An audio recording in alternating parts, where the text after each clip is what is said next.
All good. Cool.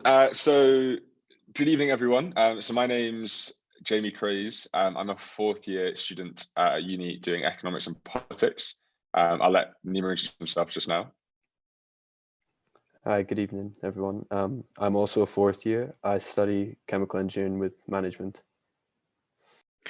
And yeah, so we are two of the three people that make up the team behind Ice Wednesdays, which you may or may not have heard of. I hope you've heard of.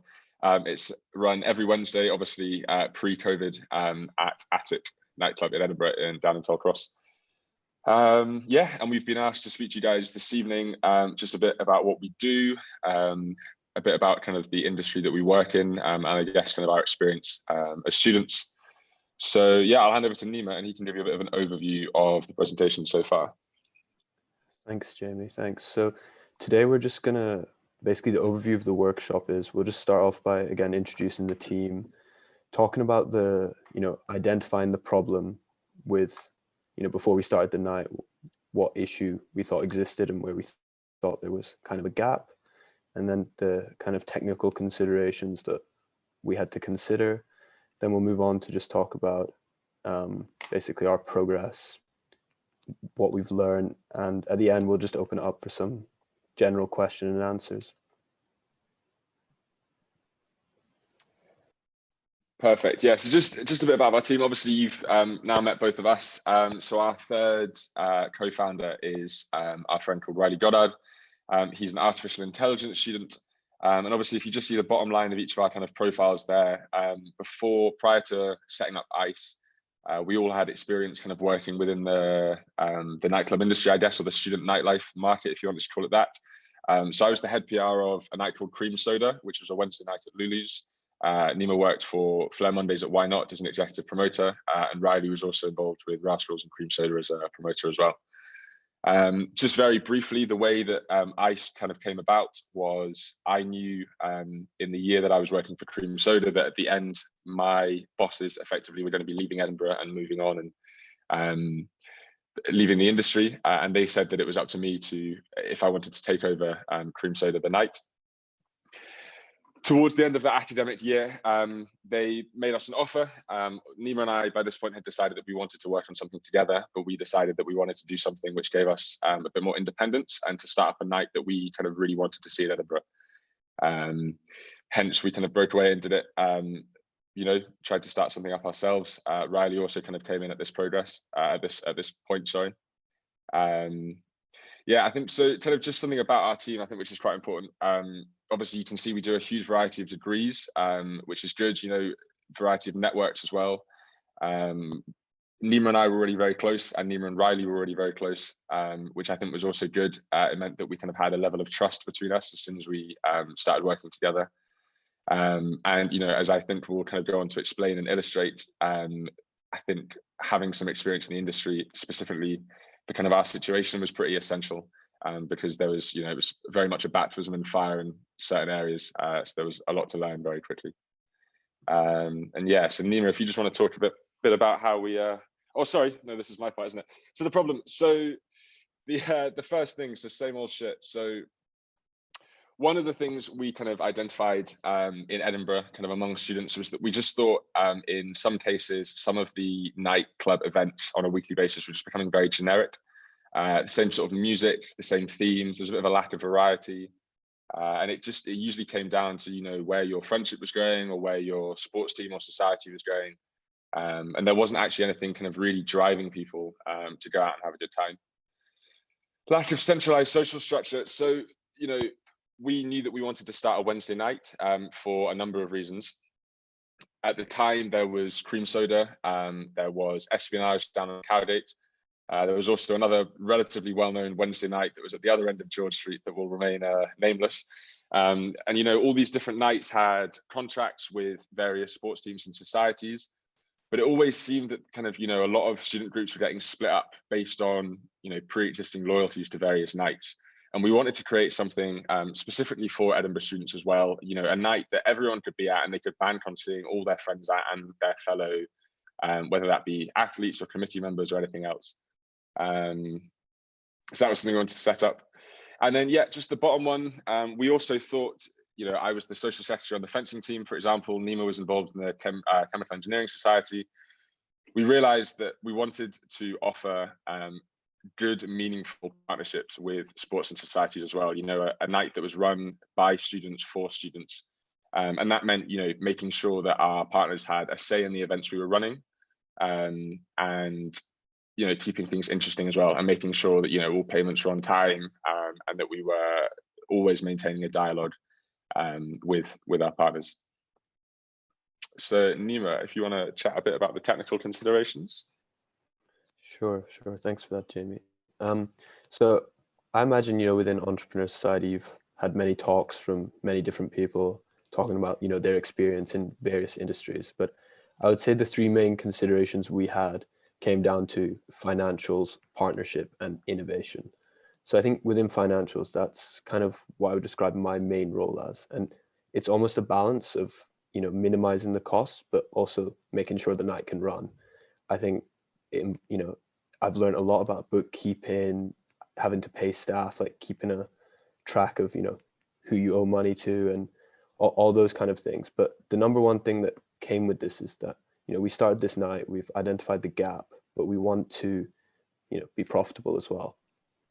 So that was, I suppose that's kind of where my role lies. In terms of the next point, which is partnerships, which Jamie kind of led that side. That, first of all, when you operate at a very big place like Attic, you do need quite a lot of people to come in for it to be, a good night and to be full.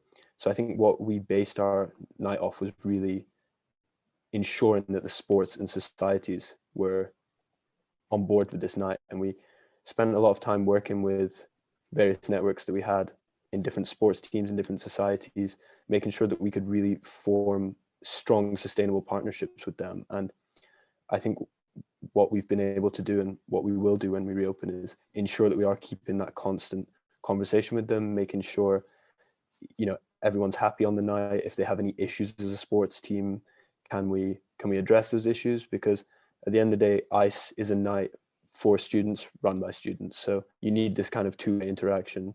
And I think Jamie's been very good at ensuring that that's how we've been running the night. And in terms of the third partner, Riley, I guess this was where his part comes in. It's the innovation behind, keeping things fresh, ensuring that every event is different and students are enjoying it. We didn't want to be that night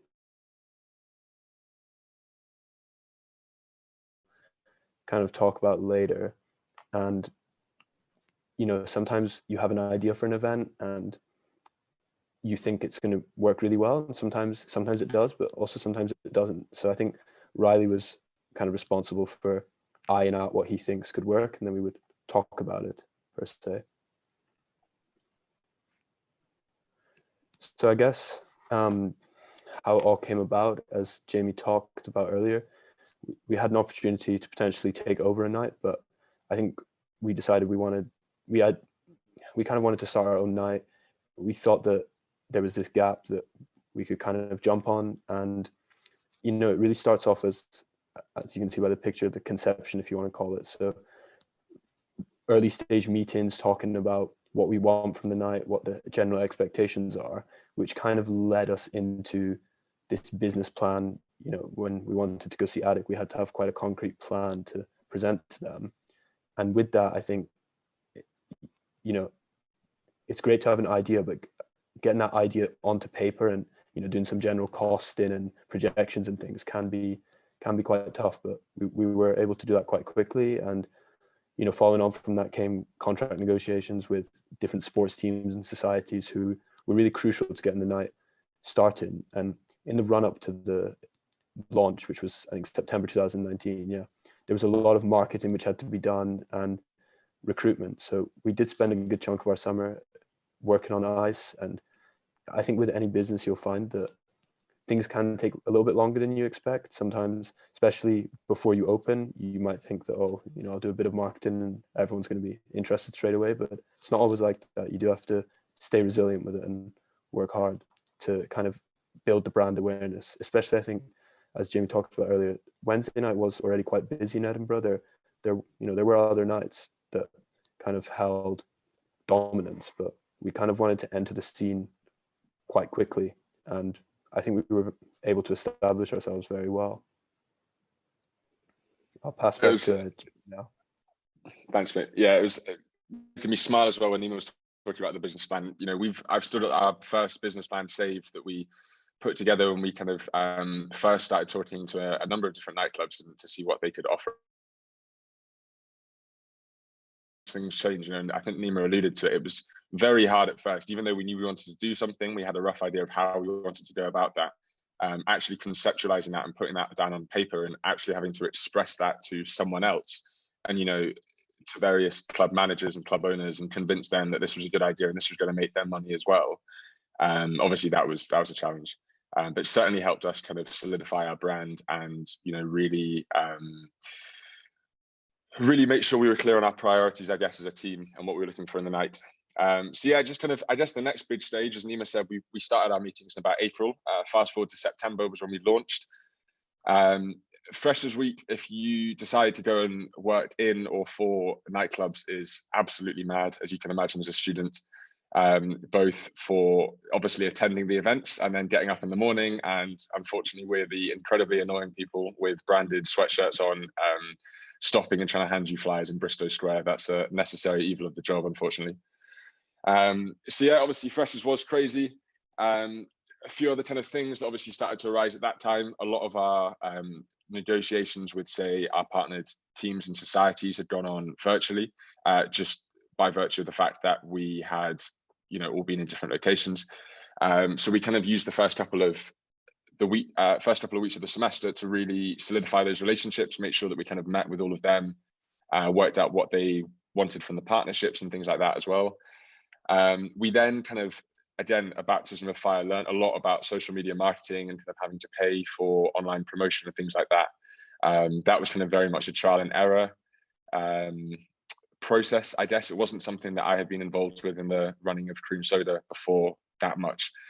So Riley and I had to kind of learn very quickly how to control the Insta and the Facebook effectively. And then operations, you know, that's a load of different things. Neema is kind of in charge of the operations on the night. So obviously he learned a lot about, you know, managing the door and managing the cash from that. The other thing was, you know, setting up the club each week. There's a lot of things that I guess people probably don't consider when they think about students being involved in the nightlife industry. So every Wednesday I was up a scaffolding tower, hanging drapes and stuff. If you've ever been into ice, you can see the tubes and things in the middle. So yeah, there was that side of it as well, getting your hands dirty, so to speak.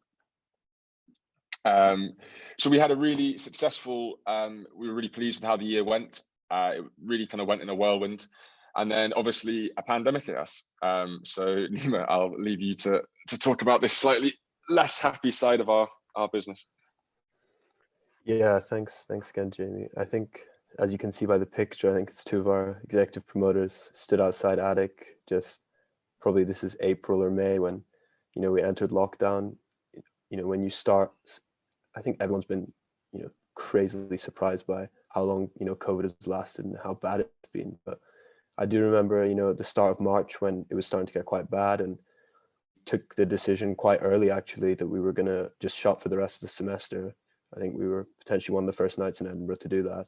Just, it was crazy to think that in 6 months, what had happened. You know, we had 21 events over 6 months, and we were quite lucky in the sense that we were able to quickly expand. We held a few one-off events Saturday night, notably one in February, kind of after the rugby, Scotland versus England, which was, you know, very successful. And I think the bottom bullet point there is talking about how, you know, there is further expansion underway for us, and it's about staying positive. I think, you know, COVID has affected a lot of businesses, but unfortunately the nightclub industry, as well as, you know, theaters and things, have been hit very badly. There's really no defined end of this. We're hopeful that, you know, once the cases start to reduce and hopefully a vaccine is in circulation, that we can reopen. But I think it's just about, you know, maintaining positivity in the difficult times. I think the second point there is talking about these sustainable partnerships which we've formed, and, you know, we are ready to reopen again after COVID. We are still doing, like, you know, bits of work on the night so that as soon as we get the green light, we will be ready to go again. And we're looking, you know, to expand have more sports teams and societies join with us. There was a lot of interest after our first year, but naturally with the coronavirus, everything's on hold right now until we see what direction that goes in. But some of the events that we held were quite unique, I thought, especially the climate change fundraiser was very successful. We were able to raise a lot of money for the chosen charity, and we had a pizza party one night, carnival, après ski with a full-on snow machine and everything. So I think ICE has been able to establish itself and make some really memorable themes, but we will be back, once we're allowed to, and we're looking forward to welcoming everyone back to the kind of expanded night. But I'll let Jamie talk about the lessons that we've learned so far.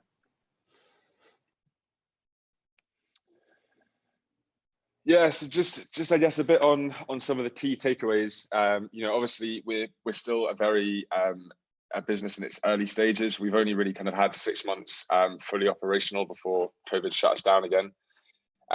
So if you guys have any questions along the technical sides of it or anything from our experience, we'd be happy to answer them.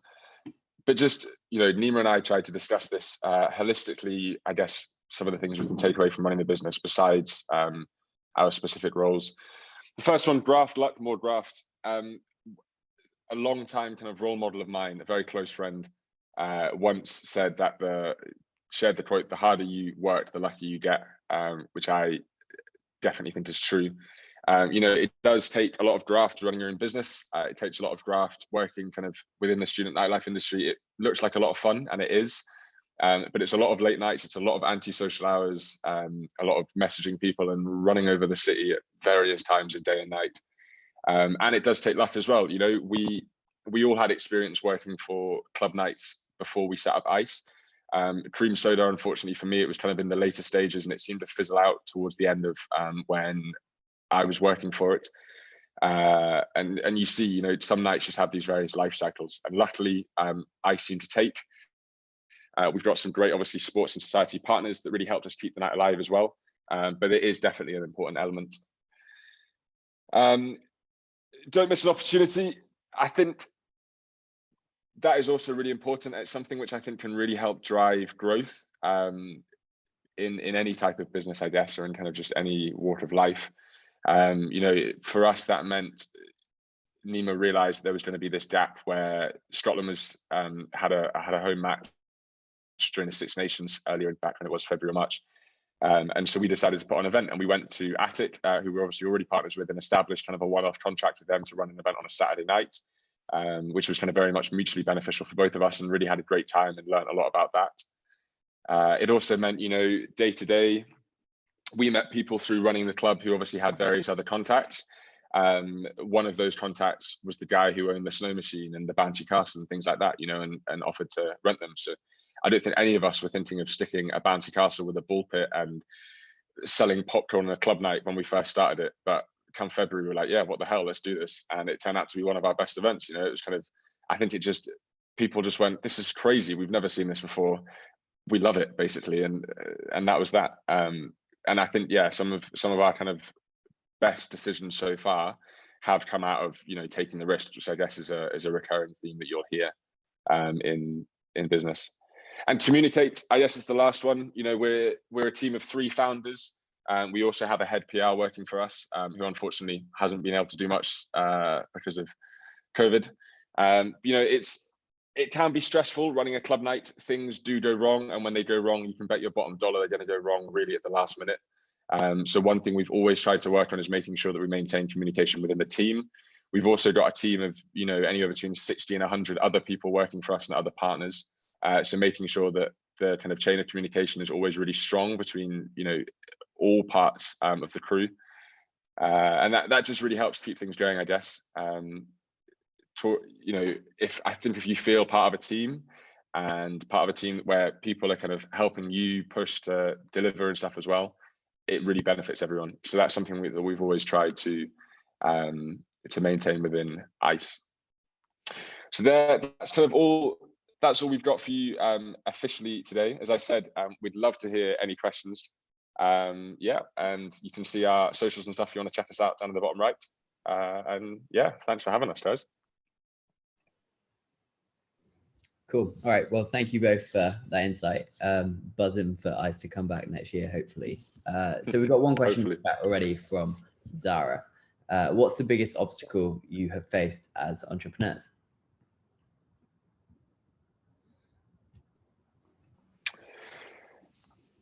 I think it'll be interesting to see what Neema's answer is compared to mine. I think for us, you know, the student nightlife market, I think, is quite unique in how it runs, in the fact that, you know, us as students are able to negotiate with large corporate entities such as nightclubs or brands and, you know, various other organizations, charities, things like that.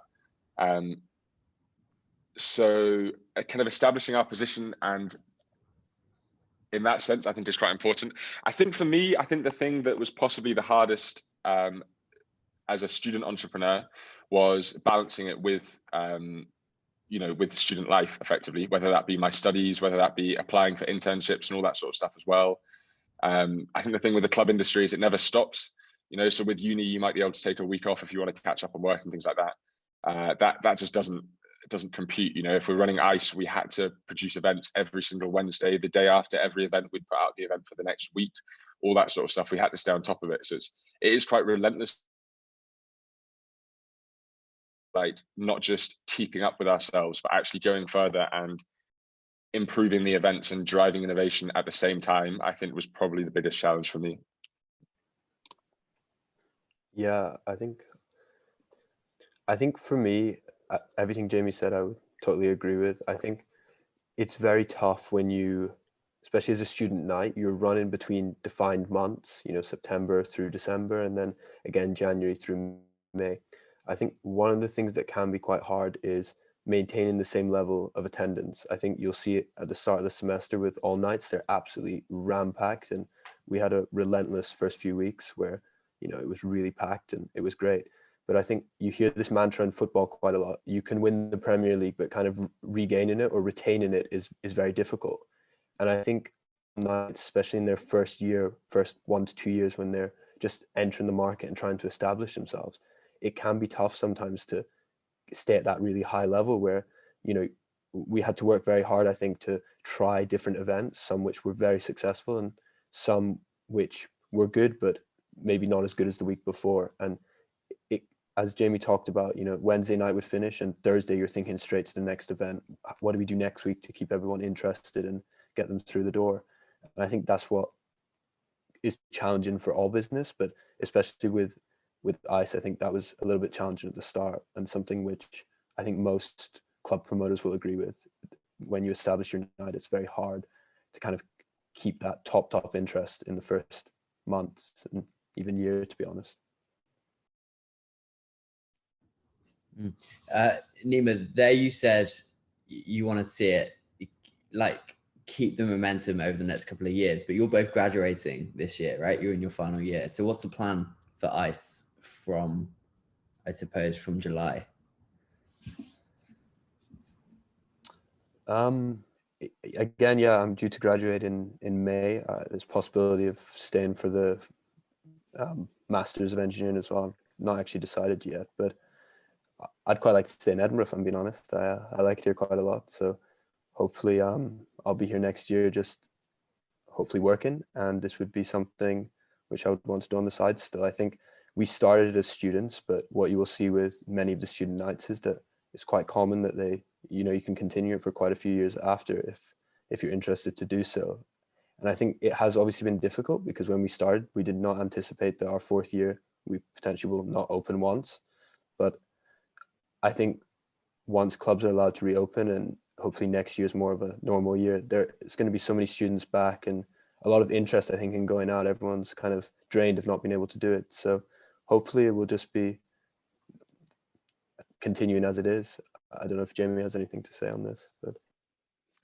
Yeah, no, the same. For me, you know, I am due to graduate from undergrad. I'm hoping to stay on for a postgraduate masters in Edinburgh as well. You know, watch this space. I haven't actually applied yet, so that is the plan. But yeah, you know, I think we always knew that there was going to be an expiry effectively on our student lives, whenever that may be, or student careers. So one thing we also did was kind of made sure that we worked with a range of years, I guess, and a range of people of different ages across the uni. So what we'd like to do is make sure, obviously, that we establish a sustainable night.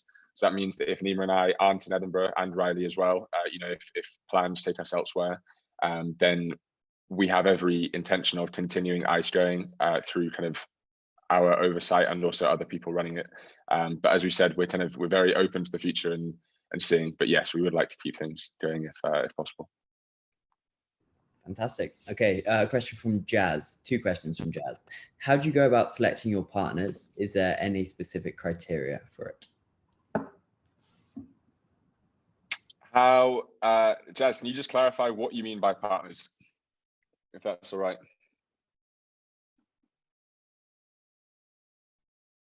I don't want a question. Sorry, see in your slides, you guys mentioned innovation partnerships and your actual ICE Wednesday events and planning and stuff, right? So I'm not sure, like you said, like when you said that you guys have partnered with a lot of people for your events and stuff. So I'm not sure what exactly you mean by, like, how do you go about selecting your partners as in financially? Does that make sense? Yeah. So I mean, yeah. Thank you. So I think for us, it's less about financial partnerships, kind of, in terms of the finances and the money making. That's more up to us and the club. We don't, as a club, we don't look for sponsorship or anything like that.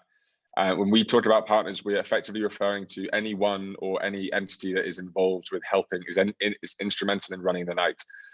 So most obviously that means our partnered sports and societies. So sports clubs like the rugby club, the tennis club, the athletics club, the economic society, things like that, all very important partners. We also talk, about our internal staff as partners, so our student promoters and things like that. With all these things, we don't really have a criteria as such, I guess. When it comes to sports and societies, obviously we're open to partnering with anyone. We'd love to host events for anyone who would like to come down. And it's quite the same for our promoters. Anyone who wants to help us share the night and spread the word is welcome to do so. When it's come to, I think what's probably most relevant to your question, when it's come to kind of brand collaborations. So when we've done, we've formed various partnerships in terms of giveaways, contractors and stuff like that. We've always tried to usually kind of stay local and stay with people who we establish relationships with, and then we stay with them as well, which is great. It just, it increases the trust there and the dialogue. It makes things a lot easier. And yeah, it's worked for us really well so far, I think. Thanks. Cool. Question from Valentine. Can you talk about your workflow / planning before the events? How long does it take you to organize a big event, and what kind of preparation do you do months, weeks, days before and on the day? Sure, I can take this one to begin with anyway. So I think it comes down to a number of things. When we first started the night, obviously the main plan was all surrounding the first night, the launch night, and that started quite a few months before the launch night. Once we worked out the first Wednesday that we were going to be open, it kind of starts off by creating artwork and deciding on the theme. So I would say that's where Riley's role really comes in. He's, we talk about the theme that we want to go with, and he creates the unique artwork for the event, which will kind of start the pattern where it's shared on social media, I guess. An event is created on Facebook and basically starts from there, inviting people to the event, reaching out to our partners, whether it be sports or societies, and just trying to get hype around the event. I would say that's kind of where it starts off. And that run, for the first event anyway, that ran about a month before we probably started doing that. And, the team of promoters that we have sharing it, and even around Freshers Week, you'll notice like clubs often like flyer and things. So that's like physically handing out flyers with maybe the first 1 or 2 events on it. I would say it's always, Freshers Week is naturally the most important time. It's when you want to hit the ground running. So with the event for freshers, you really start off at least a month before, maybe even longer, and it runs all the way down to the day, which I think Jamie described. There's some physical setup which has to be done, decorations, sweets if we want to hand out, and then it's basically leads to the operation of the night, which, you know, I normally take the door and I get there maybe 30 minutes before we start, set up everything, make sure, work out kind of what rotation we're doing with in terms of queues, because some of the partner teams have their kind of own entry points. So liaising with like the bouncers and everything to make sure we know who's coming through, like what door, making sure everything's flowing. And then once Jamie comes down, his night very much involves, you know, entertaining the PRs, making sure that they're having time, making sure everyone that's coming in is having a good time, resolving kind of any issues within the event. And, you know, we probably stop letting people in just after 1. That's kind of me done for the night. Just have a few people that we have to, you know, pay. And, you know, I go in and kind of enjoy the night. And then you wake up on Thursday morning with the next event ready and you launch that. And it kind of just goes in this cycle throughout the semester where as soon as you get to Thursday morning, you're just thinking about the next event and what we have to do to innovate the night, if that makes sense. Yeah, it does. Thanks a lot. Cool. Another question about coronavirus, actually. So over the summer, clubs are obviously radio silent. Were you tempted to do an online event, and what were the reasons you didn't do an online event? We did talk about it, yeah. And we looked into various alternatives, online events, other offerings or opportunities, I guess, we could get involved with the ICE name. Unfortunately, you know, I think obviously the classic Zoom pub quiz became very common. And so, yeah, we kind of, I think we did some degree of market research and things like that. And we did put some feelers out to see who would be interested, because we knew that people were missing going out. The consensus that we came to was that people were kind of in general sticking to their closed group of friends, and that, you know, kind of Zoom pub quizzes and various things, some of them were amazingly run by various people. I can speak to that. I think the family ones were always sometimes the most embarrassing, but I don't think anyone was really looking for kind of mass online experiences as such. I think it's fun when you're on Zoom with a load of your mates, but when you're on Zoom and it's almost like some sort of weird clubbing networking thing, I think people weren't really going for that. So we decided not to. That being said, obviously we're still looking into opportunities now. Things are hopefully starting to open up. Obviously the hospitality sector is basically on a freeze at the moment, and we really hear nothing from the government in terms of support or plans to reopen. But hopefully, as and when that happens, there'll be various things that we can try and offer for ICE fans, hopefully as soon as possible. Cool, sounds good. And if you could go back to April 2019, when it all kicked off, would you change anything about your approach? Or are you happy with the way things have turned out? I think that's a difficult question. I think when we, you know, started the night, something which was quite rare, I think, across clubs, but also across any business which normally you start, is we were quite lucky. Really, from the first night, we did hit the ground running. And I don't want to say we surprised ourselves, because when we, you know, modeled for this and did our market research, we knew there was huge potential. But I think it is quite rare that, you know, on the first night that you open, kind of, you know, 5 minutes in, you realize, wow, we've set this up and we've kind of hit the ground running. I think the hardest thing can be when we tried some of the more different themes, which we had not seen before at club nights. Some of them worked fantastically well, but we do understand that not everyone likes a snow machine, for example. They don't want to come home soaking wet, for example.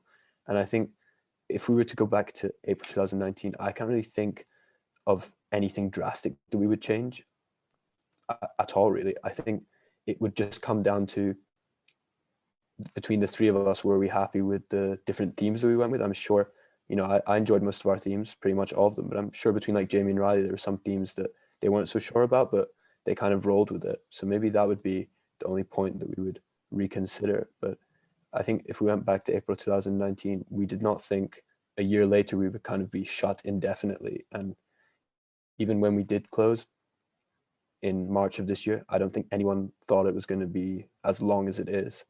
So I think from my side anyway, definitely no regrets, just excited to hopefully be able to reopen soon. I'm not sure if Jamie has anything to add to that. No, I'd largely agree with that. I think for us, a lot of, the conception stage, I think the conception stage was actually February when Neema and I first had a chat. I think April marked the point where we, started meeting potential clubs and things like that, and kind of talking to our friends about this idea that we'd had. A lot of that was actually, I think the first few months, you've just got to be open to learning as much as you can and being ready to adapt to change things that come up. So, discussions fell apart, discussions went really well. We had some amazing ideas that came in from our friends and things like that about how we could shape the night. And I think we were quite responsive in that sense, which is kind of how ICE became what it now is. So I guess if I had to tell myself something then, it would just be, stay even more open, go and look for more opportunities, go and ask for more people's advice and stuff like that. And then as Neema says, yeah, from September, it was actually kind of seeing how our ideas were received really, and just making sure that, I guess, we were being very responsive to what our customers were wanting. Because at the end of the day, if no one turns up, then the night dies. It's as simple as that. So it really is a kind of customer focused, obviously business. So just keeping our fingers on the pulse with that would be the main thing. Cool. And a question from Louis. There's obviously a safety implication of running club nights. How do you make sure that the club nights go without any incident? Sorry, Harrison, did you say the safety? You just cracked up at the start. Yeah, sorry. So there's obviously a safety implication of running club nights, especially when you're using lots of props, right? So how do you make sure that the nights always go smoothly without incident? Of course, I mean, so, if I take this, because that's something that we do in terms of, I'm usually kind of in charge of setup and things. Legally and with all that sort of stuff, there's a lot of boring, small fine print, but it's something that is worked out obviously well in advance with Attic, with the club, or whichever club that we're going into that night. So kind of all the risk assessments and health and safety, that's all dealt with behind the scenes. In terms of on the night, obviously, and the obvious point is that there's a lot of alcohol involved in running a club night as well. So you have to be ready to deal with people who have often had quite a lot to drink. Obviously, there's different safety concerns you can have in a night, and it's just a case of making sure that they're dealt with as quickly as possible, I suppose. We always try and make sure that ICE is a really safe, inclusive environment. That was something that was always kind of one of our main priorities. And that is something which I guess we try and get our team to lead by example with, and our promoters as well, and to kind of have a good time responsibly without sounding too boring. We've also got a great relationship, the bar staff within Attic and all the bars. So on the rare occasion that anything has happened, we can make sure that everything with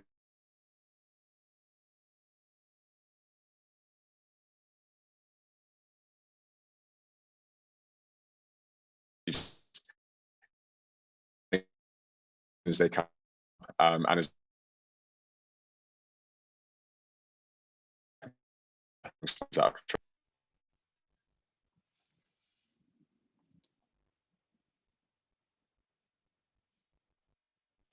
Has anyone else lost Harrison, or is that just me? I think am I okay now? Oh. I think I'm having network issues. Sorry. Yeah, I can hear you now. So I'm not sure about anyone else. Okay. Yeah, cool. Okay, great answer. And then I think final question then. I feel like lots of students want to run club nights, want to run events, and they don't really know where to start. You guys were quite lucky. You were promoters. You already had the contacts. For someone who didn't have this foundation, what would you advise them to do?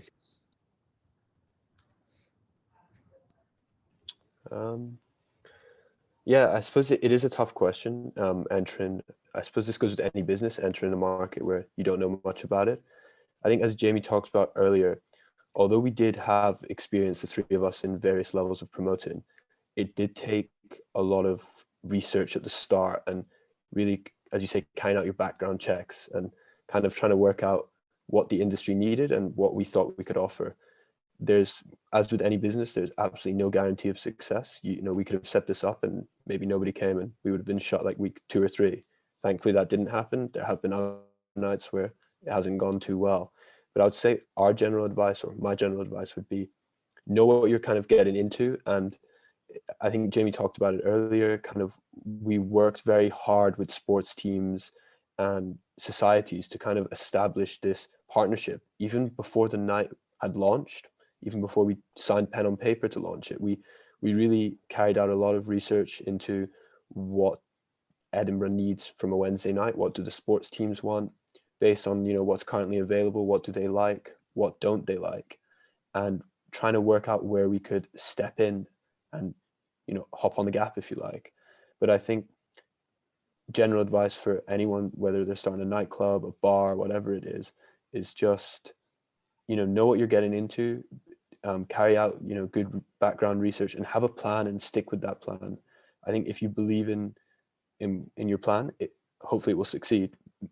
Not always at the start, sometimes it can take a while, but I think it's very, very important that you do kind of carry out this background research and make sure that that idea that you have does have a place to be implemented, because otherwise it can be very difficult.